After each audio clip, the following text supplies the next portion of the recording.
السلام علیکم ورحمۃ اللہ وبرکاتہ۔ پروگرام تلخیص معانی القرآن میں آپ کا خیر مقدم ہے۔ آج ہم بات کریں گے قرآن اور قرآن سے نسبت کا کیا مقام ہے۔ قرآن خلق کائنات کے نام رب کائنات کا آخری پیغام ہے۔ قرآن حکمت سے پر اور ہدایت سے لبریز کلام ہے۔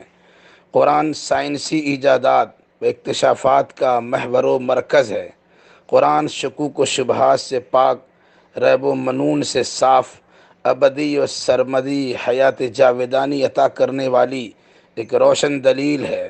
قرآن شیطان کی دخل اندازیوں سے محفوظ، انسانی تحریفات و دسترس سے موصول، علمی و عملی میدان کے لیے موزون، روح کو بالیدگی بخشنے والی مستند دستاویز ہے۔ قرآن نصیحت پذیری کے لیے سہل، حصول ہدایت کے لیے آسان، عروج و ارتقاء کے لیے زبردست نسخہ ہے۔ قرآن خواب غفلت سے بیداری، صحیح سمت کی طرف درست رہنمائی کرنے والا انقلاب آفرین سندیس ہے۔ قرآن علم و حکمت کا خزانہ، رشد و ہدایت کا سرچشمہ، علوم و معارف کا مخزن، لال درخشاں و گوہر طابہ کا معدن، خیر و برکت کا منبع، نہایت ہی اعلیٰ و عرفہ، بلند پایہ، گرامی قدر، بکثرت پڑھی جانے والی کتاب مبین ہے۔ قرآن بے مثل اور بے مثال معجزہ، واجب الاطاعت حکم نامہ اور دینی و دنیاوی فلاح و کامرانی کا سچا ضامن ہے۔ قرآن اہل ایمان کے لیے معیار فیصلہ، سرچشمہ قانون اور حق و باطل کی کسوٹی ہے۔ قرآن ہی عروۃ الوثقی، حبل اللہ المتین، سواء السبیل اور صراط مستقیم ہے۔ قرآن سابقہ کتب سماویہ کا امین و نگراں اور مہیمن و نگہبان ہے۔ یہی دستور و منشور ہے، یہی اصل الاصول ہے، یہی ذریعہ اطیع اللہ و اطیع الرسول ہے، یہی منزل مقصود کا وسیلہ وصول ہے، جس کی ہر بات سچ، ہر جملہ درست، ہر حکم مبنی بر حقیقت، جس نے صداقت کا سرچشمہ جاری کیا، درستگی و اصابت کے سوتے نکالے، حقیقت کی معرفت بخشی، جس کے تحدی و چیلنج کو عرب کے فصحا و بلغا قبول نہ کر سکے، بلکہ زبان و ادب، فصاحت و بلاغت کے ماہرین کو زانو تلمس طے کرنے پر مجبور کر دیا، اور اسی قرآن نے ایک امی محض کو معلم کائنات، محسن انسانیت، مزکی اخلاق بنا دیا، اور اپنے زمانے کے انتہائی پسماندہ قوم کو ترقی یافتہ اور مہذب ترین قوم میں تبدیل کر دیا۔ قرآن نے بہرا کو شنوا کیا، اندھا کو بینائی بخشی، گونگا کو قوت گویائی سے نوازا، لنگڑا کو دوڑنے کی طاقت عطا کی اور مردہ کو زندہ کر دیا۔ اس چرخ نیلی فام کے نیچے آج اگر کسی کتاب کو کتاب الہی ہونے کا شرف حاصل ہے تو وہ صرف اور صرف قرآن مجید ہی ہے، کیونکہ صرف قرآن ہی اپنی اصلی حیثیت میں آج بھی محفوظ و مامون ہے، جس کی قدر و منزلت کی قسم رب کائنات نے بار بار کھائی ہے۔ حقیقت یہ ہے کہ قرآن انعامات الہی کا ابدی و سرمدی خزانہ ہے۔ کائنات کے سامنے رب کائنات کا بہترین تعارف ہے، خالق و مخلوق کا مقام ملاقات ہے۔ محض قرآن سے نسبت ہی وجہ رفعت و سبب مرتبت ہے۔ انسان تو انسان، بے جان چیزوں کے لیے بھی قرآن سے انتساب ذریعہ مفاخرت ہے۔ ذرا اس لکڑی کی قسمت کا اندازہ لگائیں جس پر قرآن رکھ کر پڑھا جاتا ہے۔ کیا یہ عام لکڑیوں کی طرح ایک لکڑی نہیں ہے؟ مگر اس کی قدر و منزلت لوگوں کی نگاہ میں کتنی ہے کہ جہاں قرآن ہوتا ہے وہیں وہ لکڑی بھی رکھی جاتی ہے۔ اس کی بے حرمتی روا نہیں ہوتی۔ یہ حرمت قرآن نہیں ہے تو پھر اور کیا ہے؟ انہ لقرآن کریم، الواقعہ آیت نمبر 76۔ یقیناً یہ بزرگی والا قرآن ہے جس نے صاحب نسبت کو مقام رفعت عطا کر دیا۔ آپ بھی قرآن سے تعلق پیدا کیجئے، آپ کا بھی ادب و احترام ملحوظ رکھا جائے گا اور سربلندی و سرفرازی عطا کی جائے گی۔ کپڑا تو کپڑا ہی ہوتا ہے، مگر وہ کپڑا جسے غلاف کے طور پر استعمال کیا جاتا ہے وہ غیر معمولی اہمیت کا حامل ہو جاتا ہے۔ لوگوں کی نظر میں اس کی وقت بے انتہا ہوتی ہے۔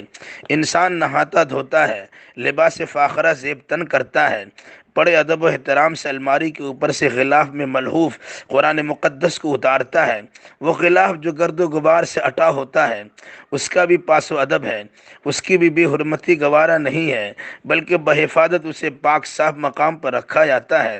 آخر غلاف بھی تو ایک کپڑا ہی ہے، لیکن قرآن سے اس کی نسبت نے لائق صد احترام بنا دیا۔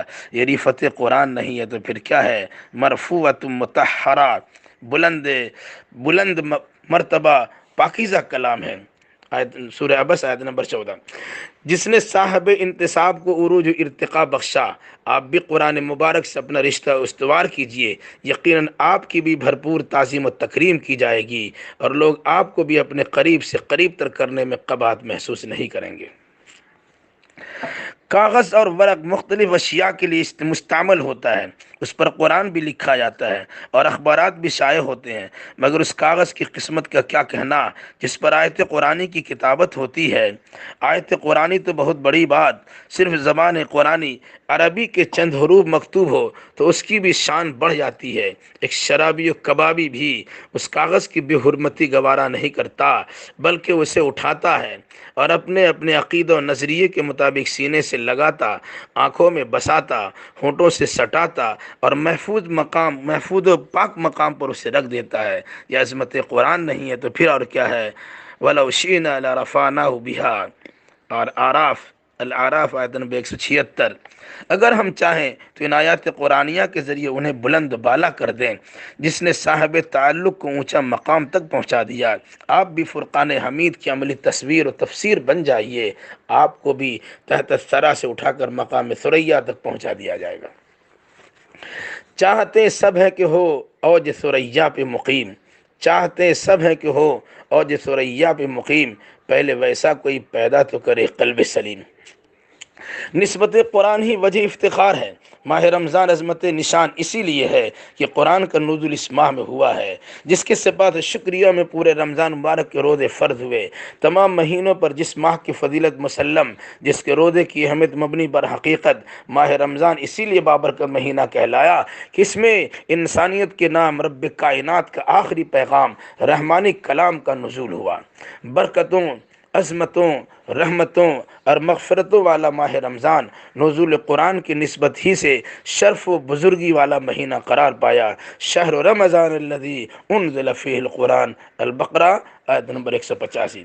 رمضان کے مہینے میں قرآن نازل کیا گیا، جس کے انتصاب نے ماہ رمضان کو جملہ مہینوں پر فضیلت و فوقیت سے نواز دیا، کہ جس میں روزہ رکھ کر، تراویح پڑھ کر، صدقات و خیرات کر کے، دعا و مناجات کے ذریعے بارگاہ ذوالجلال میں تقرب حاصل کیا جاتا ہے، اور تقوی پرہیزگاری کے ذریعے پوری دنیا انسانیت کے لیے معاش و معیشت کی اصلاح کی صورت پیدا ہو جاتی ہے۔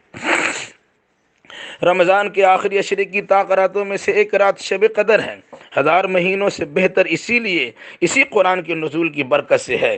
حامل قضا قدر اور قوموں کی تقدیر بدلنے والی اور دنیا انسانیت کی کایا پلٹ دینے والی یہ رات ہزار مہینوں سے افضل اسی لیے قرار پائی کہ قرآن مجید اور فرقان حمید کے نزول کا آغاز نہایت محتم بشان طریقہ پر اسی جلیل القدر رات میں ہوا۔ ہر قسم کی آفات و بلیات سے محفوظ اور مکمل سلامتی والی یہ رات انسانیت کے لیے سراسر سلامتی کا پیغام قرآن ذی احترام ہی کی مرہون منت ہے۔ لیلۃ القدر خیر من الف شہر، سورۃ القدر آیت نمبر 3۔ شب قدر ہزار مہینوں سے بہتر ہے، جس کی نسبت نے ایک رات کو ہزار مہینوں سے بہتر اور برتر بنا دیا، جس میں مسلمان شب بیداری کرتا، تلاوت قرآن کرتا، دعا و عبادات کرتا، اپنے رب کی قربت و نزدیکی چاہ کر ہزار مہینوں کی عبادت کرنے والوں سے بہتر بن جاتا ہے۔ شب قدر کی فضیلت سے فیض یاب ہونے کی سعادت ضرور حاصل کریں۔ نسبت قرآن سے لکڑی بابرکت ہوئی، رشتہ فرقان سے کپڑا بھی باعزت ہوا، انتصاب کلام الہی سے کاغذ کی قیمت بڑھ گئی، قرآن سے تعلق کی استواری سے ماہ رمضان محتم بالشان ہوا، قرآن سے لگاؤ نے ایک شب کو لیلۃ القدر خیر من الف شہر بنا دیا، تو اس سینے کا کیا کہنا جو قرآن مجید کے لیے بطور سفینہ ہے۔ حافظ قرآن کی عظمت و رفت اور مقام و منصب کا کیا پوچھنا، جس کا دماغ قرآن مقدس کے لیے گنجینہ ہے۔ بل ہوا قرآن مجید، سورہ بروج آیت نمبر 21، بلکہ وہ مجد و شرافت والا قرآن ہے۔ وَإِنَّهُ فِي الكتاب لدينا لعلی حکیم، زخرف، سورہ زخرف آیت نمبر 4۔ اور در حقیقت یہ قرآن ام الکتاب لوح محفوظ میں ہمارے پاس بلند مرتبہ اور حکمت سے لبریز ہے۔ بل هو آیات بینات فی صدور الذین اوتوا العلم، العنکبوت آیت نمبر 49۔ بلکہ یہ واضح آیات ہیں جو اہل علم کے سینے میں محفوظ ہیں۔ فرمان رسالت بھی پڑھیے، ان اللہ یرفع بہذا الکتاب اقواما ویدعو بہ آخرین، مسلم شریف۔ اللہ تعالیٰ اس کتاب کے ذریعے کچھ لوگوں کو بام عروج پر پہنچا دیتا ہے تو دوسروں کو ذلت و پستی کے عمیق غار میں ڈھکیل دیتا ہے۔